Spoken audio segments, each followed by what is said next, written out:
E temos agora mais duas convidadas na programação especial, Denise. Exatamente, Tiago. A Tânia Fernanda Prado, que é diretora da Associação Nacional dos Delegados de Polícia Federal em São Paulo, e Raquel Galinatti, que é presidente do Sindicato dos Delegados de Polícia do Estado de São Paulo. Doutora Tânia e também doutora Raquel, boa tarde às duas. Boa tarde. Boa tarde. Bom, e vamos começar falando dessa situação. A gente, no intervalo, estava falando da questão de fake news, de informações, de fraudes, e as pessoas preocupadas. Eu gostaria de saber qual das duas pode falar sobre isso, porque inclusive se aciona já a polícia para determinadas fake news que agridem mesmo as pessoas, né? São ilegítimas, e eu queria saber o procedimento que se tem em relação a isso. Eu mesma, recebi de amigos, conhecidos, familiares, situações que estavam com receio de que pudesse haver alguma fraude, e orientei que cada um comunicasse isso naquele aplicativo Pardal, que é muito bom e chega diretamente no Tribunal Superior Eleitoral. Também orientei aquelas pessoas que tinham mais elementos que fossem também às delegacias da Polícia Federal ou até da própria Polícia Civil nas suas cidades.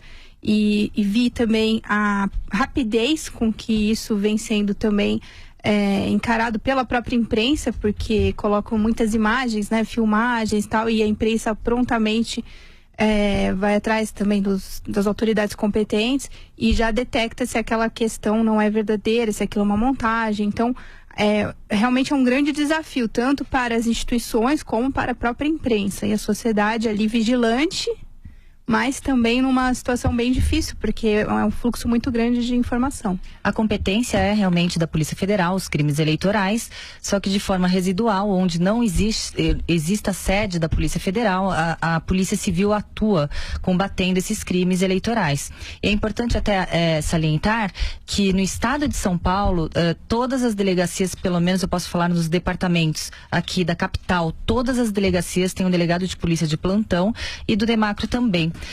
Especificamente direcionados para crimes eleitorais. Inclusive aquelas delegacias que sábado, domingo e feriados elas fecham em decorrência aos polos, somente os polos funcionam. Hoje não. Neste dia, todas as delegacias estão abertas com delegados de polícia que foram convocados especificamente para esse tipo de situação. Nos interiores também, os delegados de polícia foram convocados com as suas equipes para esses plantões, para justamente poder atuar em situações em que não exista sede da Polícia Federal ou muitas vezes onde a Polícia Federal não consiga acompanhar a demanda. E realmente é muito perigoso essa forma de fake news que pode gerar também um sensacionalismo, um pânico até mesmo, desnecessário na população. Então é muito irresponsável quando essas pessoas de forma sem saber realmente o que ocorreu, começa a propalar algumas inverdades. Essa é a doutora Raquel, nós também vamos falar agora com a doutora Raquel Galinatti a respeito desse problema que a gente já estava falando antes, da participação do Caio Rocha, a respeito de reclamações. As pessoas podem detectar algum problema, agora a reclamação depois fica muito difícil de comprovar caso haja algum problema de fato, né? Sim, fica realmente muito difícil. E é importante lembrar a todos que não é permitido o eleitor ele utilizar o celular, máquina fotográfica, filmadora, equipamento de radiocomunicação ou qualquer outro instrumento que possa comprometer o sigilo do seu voto. Inclusive, é um crime previsto no artigo 91. Parágrafo único. Então, os aparelhos eles têm que ficar sob a guarda da mesa receptora ou deverão ser mantidos em outro local de escolha do próprio eleitor. Então, essa situação de filmar o seu voto não é permitido. E já houve, inclusive, desmentidos aí do Tribunal Regional Eleitoral em relação a vídeos que estavam aparecendo de você digitar um número e aparecer o outro candidato e uma pessoa que foi com a arma digitando na urna eletrônica e isso daí já foi comprovado que era falso. Então as pessoas precisam tomar muito cuidado com esse clima que se cria de desconfiança em relação às eleições, né? Exatamente. De fato, e isso vem acontecendo ao longo dos últimos dias, muitas informações também desencontradas que depois foram esclarecidas, mas o fato é que as pessoas têm que entender que o processo democrático ele não é uma coisa fácil e muitas vezes se questiona ali se a máquina funcionaria ou não, tal. O cidadão, ele tem o dever de ser vigilante, de acompanhar realmente, de prestar atenção, e essa eleição há uma sensação realmente de que o cidadão está mais atento a essas coisas.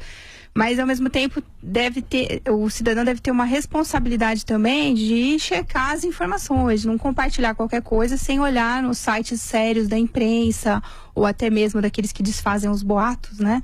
Então é importante essa reflexão, e também que, se perceberem que houve alguma coisa estranha, que também tem um ônus de ir até os órgãos cabíveis, né, fazerem essas denúncias. A gente viu muita notícia aí também de compra de votos, né, pessoas que em algumas cidades ali oferecem transporte em troca de que a pessoa vote em alguém. Isso daí é crime, isso daí não pode ser incentivado de forma alguma.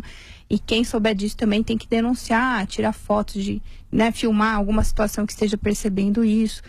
Alguns crimes principais que eles costumam aparecer no dia das eleições são justamente a compra de votos, o uso de alto-falantes e amplificadores no som, ou seja, uma promoção de comício ou carreata. Situação esta que não presenciamos, não está sendo tão comum. A boca de urna e a regimentação de eleitores lá na porta dos colégios eleitorais, divulgação de propaganda, inclusive hoje, pelo WhatsApp, foi proibida a partir de ontem, 10 horas da noite, essa divulgação através de WhatsApp dos seus próprios eleitores ou próprio candidato também configura crime. Ou novos conteúdos também, acompanhando a tecnologia, o impulsionamento de conteúdos na internet também configura crime. Então são esses os crimes, o transporte ilegal de eleitores, são esses os crimes mais comuns nessa época de eleições. Doutora Tânia e doutora Raquel, aqui nos estúdios da Jovem Pan, eu queria aproveitar a visita de vocês aqui para perguntar o seguinte: expectativa, claro, de um novo presidente da República, 1º de janeiro, e a categoria é uma categoria muito atuante, ganhou muito destaque com a Operação Lava Jato. Quando houve mudança no comando da Polícia Federal, a doutora Tânia é sempre uma policial muito ativa, trabalhando com as redes sociais. Eu pergunto, é possível esperar mudanças muito bruscas para a categoria, para a Polícia Federal, dependendo, obviamente, de quem ganhar a eleição?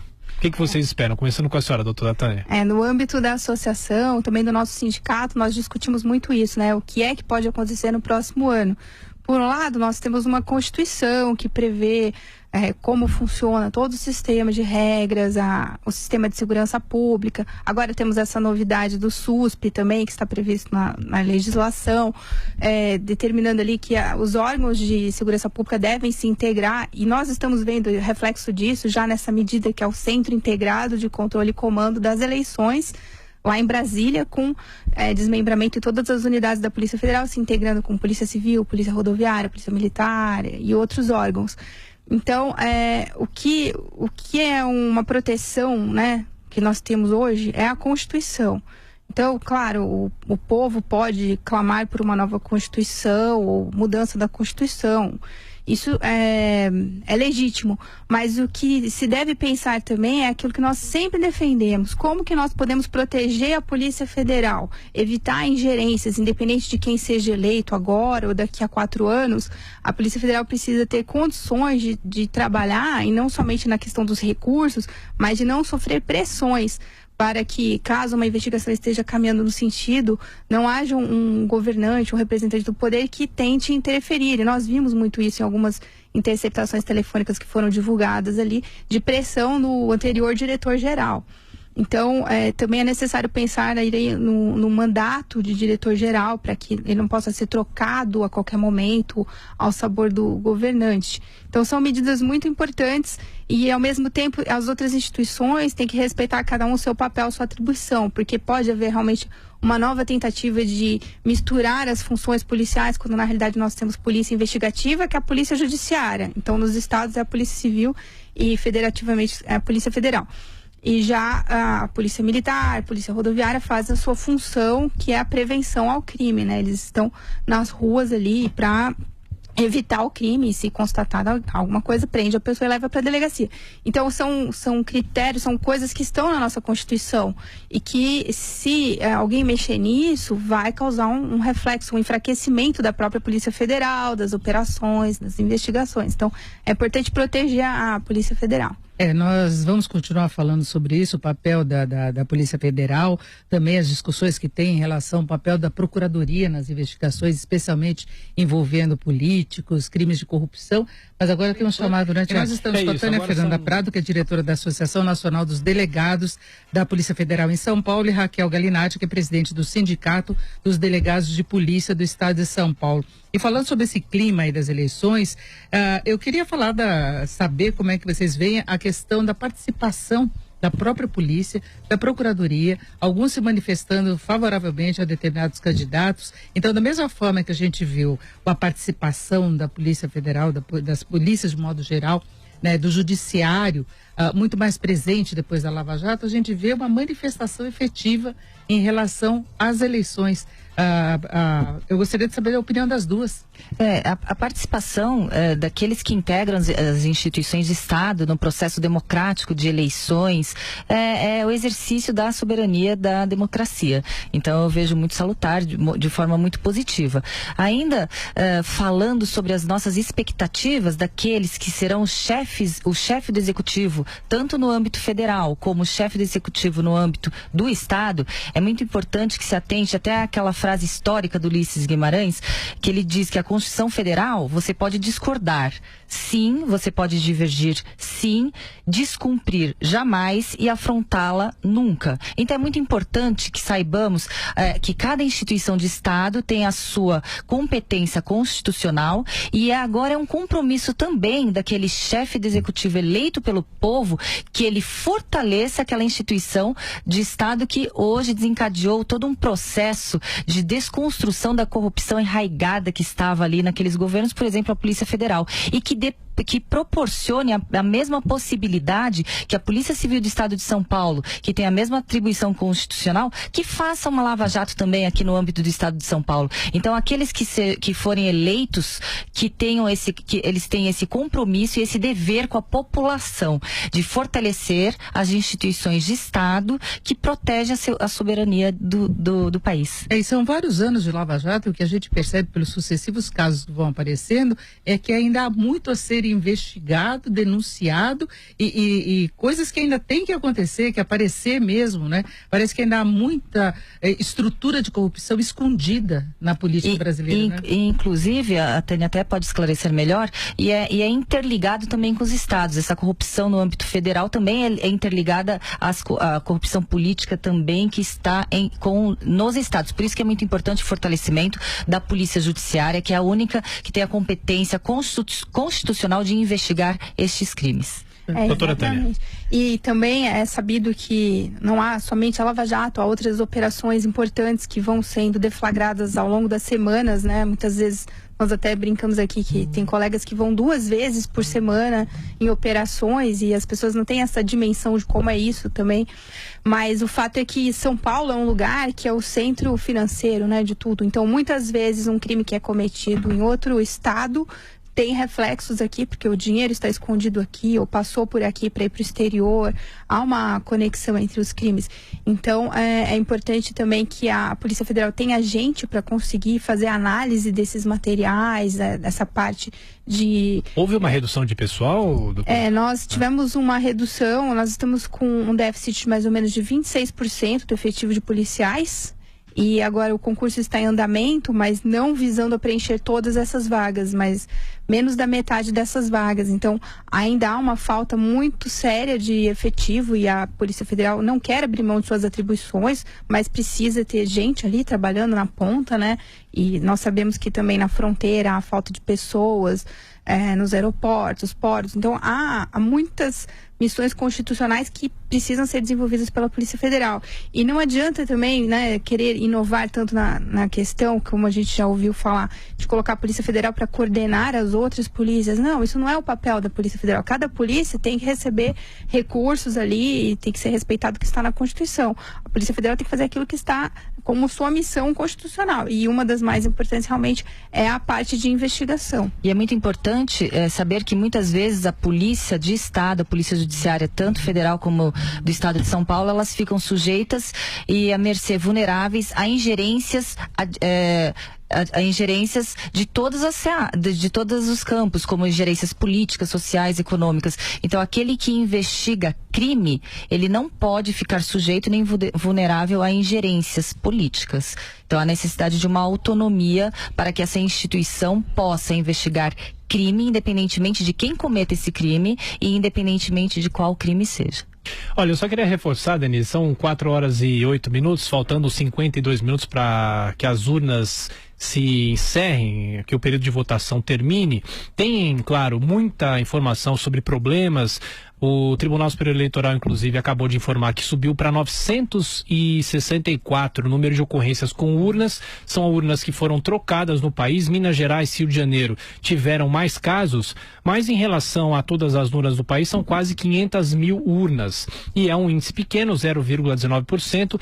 E, infelizmente, muita gente começou a propagar algumas informações, notícias falsas. E isso, claro, acaba criando um alarde nas pessoas. Mas, de qualquer forma, você que ainda não votou, vai votar. 51 minutos agora, faltando para que as urnas se fechem em todo o país. Denise. E as duas estavam falando antes do nosso intervalo exatamente sobre essa questão também de urnas fraudadas, de irregularidades que se cometem, mas a gente percebe pelas redes sociais que, da mesma forma que nós tivemos fake news envolvendo os candidatos, que é um crime também, há também essas denúncias que muitas delas não têm fundamento. Então cria uma situação de pânico e de desconfiança em relação às eleições.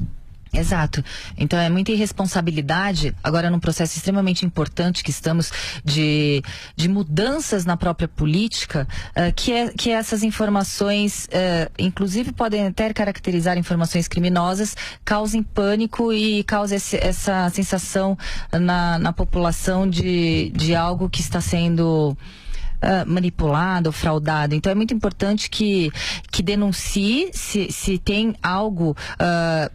se tem algum indício, concreto, algum fato de que algo está errado, denuncie aos órgãos e às instituições corretas, que no caso, primeiramente a Polícia Federal e subsidiariamente pode ser a Polícia Civil. A Polícia Federal também recebe denúncias de pessoas procuram a Polícia Federal para fazer reclamações? Sim, nós vimos hoje mesmo, né, vários casos ali de pessoas que denunciaram diretamente para a Polícia Federal, foram na delegacia.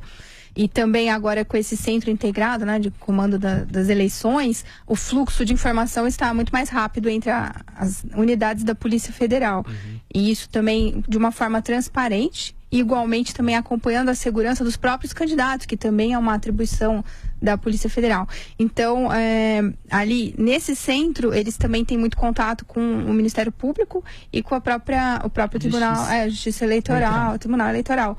Porque justamente, só a título de exemplo, né, a Polícia Federal não pode instaurar o inquérito automaticamente, a não ser que seja um flagrante, isso na matéria eleitoral, que é uma coisa que eu acho que no futuro precisa ser aperfeiçoado, porque o crime acontece e a Polícia Federal precisa, mesmo que não tenha autoria, né, não tenha alguém preso ali naquele momento, mas precisa de medidas cautelares e tudo. Então hoje precisa de autorização do juiz eleitoral da região para que a Polícia Federal instaure inquérito. Mas nada impede que a Polícia Federal faça uma verificação e a partir dali, se tiver elementos, né, depois da Justiça autorizando, pode instaurar um inquérito.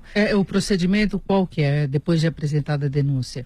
Então, aí é feita uma análise preliminar e a partir dali, se tiver elementos para instauração de inquérito, a Justiça autorizando, aí a Polícia Federal instaura o inquérito. Precisa só do aval da Justiça, inicialmente. E é uma exceção às nossas atribuições, porque todos os fatos que possam configurar crime, não falando em matéria eleitoral, o delegado de polícia pode sim, através de uma portaria, instaurar um inquérito policial para a investigação, diferentemente quando se trata de crime eleitoral.